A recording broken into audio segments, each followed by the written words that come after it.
L'objectif de ce projet, c'est vraiment de faire une immersion dans le secteur de la protection de l'enfance, mieux cerner les enjeux du secteur, de mieux cerner les problématiques des jeunes qu'on accompagne au quotidien dans nos établissements et aussi les problématiques des professionnels. Donc l'objectif, c'est de parler de tout ça et en même temps d'être accessible, de manière à ce que le grand public, tout éducant, tout professionnel puisse se reconnaître et en tout cas apprendre de cet ouvrage.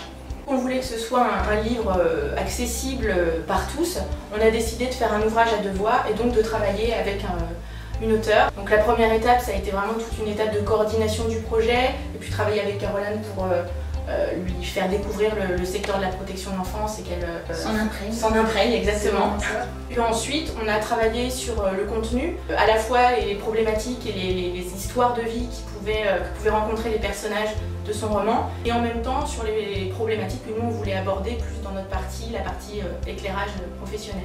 Donc on a travaillé tout ça ensemble. Après il y a eu la phase de rédaction en ce qui me concerne, donc on a rédigé toute la partie union, et après on a tout remis en commun, des relectures, etc. Donc c'est un projet qui dure à peu près 1 an au total pour chaque tome. Et on avait vraiment à cœur qu'il y ait une partie institutionnelle qui qui fasse un peu une partie de ping-pong avec la partie fictive, que les deux se répondent, interagissent et s'alimentent l'une l'autre. J'avais vraiment à cœur de créer une saga. Et je me disais, comme toute saga, il faut qu'elle ait aussi un titre qui soit fort, que bien sûr on rappelle les thématiques qui sont traitées au long des ouvrages, mais qui est aussi un titre global qui soit le titre de la saga. J'avais cette idée des anges gardiens, en fait, de tous ces gens qui travaillent dans les associations et de tous les professionnels de l'accueil, qui sont des anges gardiens pour les enfants.